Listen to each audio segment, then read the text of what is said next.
Good morning, Bucknutters. It is Thursday, March 25th, 2021. I am Dan Rubin. This is the Bucknuts Morning 5 and change. If it's Thursday, that can mean only one thing. The dulcet tones of Steve Wiltfong will grace the airwaves here. 24/7 Sports Director of Recruiting. How goes it? Going to be another 60-degree day here in Indianapolis suburbs, sending that weather down I-70 through Dayton on the way to Columbus. But I think we have a little bit of rain coming behind that. But, Daniel, the sun is always shining on Ohio State recruiting. We certainly know that. Steve was fortunate enough to attend the NCAA tournament in Indy before heading out to Atlanta for a recruiting event, at which there were several big-time Ohio State targets. And by big time, I mean they are big. Large dudes, Addison Nichols, Lebbeus, Overton, Walter Nolan, Tyler Booker. Try and feed those guys for a weekend. You were down there. You talked to a bunch. So let's go through these guys, what you thought of them as prospects, getting to see them on the hoof, and then any thoughts you have on what they felt about Ohio State. First, let's talk about Addison Nichols. Well, Addison Nichols was our top overall offensive performer at the camp. You know, he's just a fundamentally sound football player that can anchor. He's strong at the point of attack, has good feet. You know, I think he's a guy that's going to end up on the interior on the college level, but it was easy to see in that setting why the young man's so coveted. Ohio State's definitely near the top of his list with Georgia and USC. He's going to take some officials in June and then make a decision in July. And I think that, you know, the Buckeyes are firmly in that one. I'd probably give the slight nod to Georgia right now, but nothing is final. He's not close to making a decision. He's a very people person, wants to get in front of the people on his visits and see how he engages and interacts with the players in the locker room and the coaches in person. So those officials will be big for Addison Nichols. All right, one more thing I want you to add in here. You are really good at determining whether or not you think the guy is an ultimate fit for the Ohio State culture. So let's add that in there. And for Addison Nichols, what do you think? Yes, he can fit in anywhere. Yeah. The next guy, and we debated before the show whether to even discuss him. He is good enough that we have to discuss. I think it's a huge long shot given the fact that he has so much Tuscaloosa ties. But Lebbeus Overton is about as impressive as a prospect as you can get. What do you think? Yeah, man, he's the number one player in the top 247 for a reason. Just is so explosive. Change of direction is off the charts for a defensive end. He has the dual sport offer from Ohio State, football and basketball. When I asked, you know, his recruitment's early, he says he can't see himself anywhere yet, but the four schools probably doing the best job early on were Alabama, Clemson, Ohio State, and Texas A&M. Now his father used to work at Texas A&M and Alabama in administration. His dad's now the AD at Kennesaw State. His mom has also worked in administration at those places, Alabama, Texas A&M. So his dad played football at Oklahoma. His mom played volleyball at Kentucky.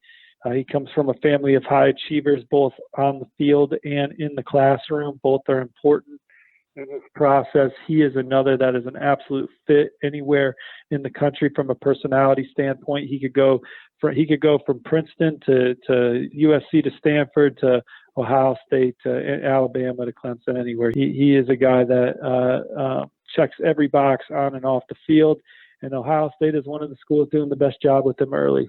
I mean, you could make an argument right now that if you were taking bets on who's going to be a top 5 NFL draft pick, Lebbeus Overton would be easy money there. It's just such a hard deal to get kids out of the South. But like you said, he's that good, though. People, go check him out. Another big and impressive fellow that we've talked a lot about that probably is not as good of a fit, Walter Nolan. Your thoughts? Yeah, Walter Nolan was a dominant player in this setting as well. Just your already ready-made defensive tackle to come in and make an impact physically. He says he knows of 3 official visits right now, Georgia, Ohio State, and Michigan. With that being said, I think that this is going to be more of a Georgia, LSU, SEC type battle. Alabama and their Tennessee working hard to keep him at home. And I know he's got a keen eye on the Big Ten schools, and they're in the picture, but I just think when it's all said and done, he's going to be playing his football in the Southeastern Conference. It would certainly be par for the course should he do so.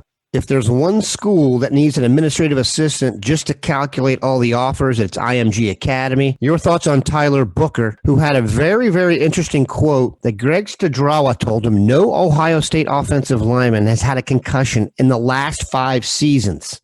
Very impressive. Interesting selling point. Your thoughts on Tyler Booker? I think Tyler Booker's the kind of guy that's eventually going to be the president of the NFL Players Association. I mean, he's just a young man that's got his P's and Q's in order. Again, on and off the field, he's got a lot of ambition as a person and as a football player. His recruitment there's several involved. I probably think Florida and Georgia are in the best spot for him, but Ohio State's certainly right there, as is Penn State, Notre Dame, Texas. Alabama is a school that he's camped at his whole life. Anytime they're in the mix, they always have a shot. So those are several still in play for Tyler Booker. He certainly knows what he likes about each of these schools, and it's not the jerseys are cool and they win. He's a very informed recruit on all the schools he's considering. That stat on Ohio State being evident that he's looking at everything and considering everything. I would encourage anyone who hasn't to go back and read the story Steve did wrapping up Atlanta and all of Tyler Booker's quotes. He is an impressive young man. We're going to take a quick break, come back, talk more recruiting. The seas have parted. College football prospects will be allowed to take visits in June. You will see this all over the site, reported by Bill Kurlick, fast and furious, as guys continue to set up visits. One of the guys we expect to visit very soon, Christen Miller, a defensive lineman. Your thoughts, and apparently his relationship with Larry Johnson, shocker, it helps. Yeah, I think Christen Miller, he had a decision date locked in or was going to commit soon. Long story short, Florida was the team to beat for him. I don't think that's true anymore. Ohio State's one that you definitely need to keep an eye on with USC. Again, USC is just doing a tremendous job building relationships with kids coast to coast right now, and then Louisville's in there as well. But I think Ohio State's in a sneaky good position for Christian. You have not been as positive on Kojo Antwi. Bill Kurlick has. The Georgia native has set a visit to Ohio State. What's your vibe? I think Ohio State has to rally to land him. I think that Texas A&M is the one to beat going into the officials. He also has one to Georgia, and he has one to Ohio State. I think Ohio State's probably running 3 going into the officials, but that's okay. I mean, Ohio State's a school that can go from 3 to 1. I think he does have a tremendous relationship with Brian Hartline.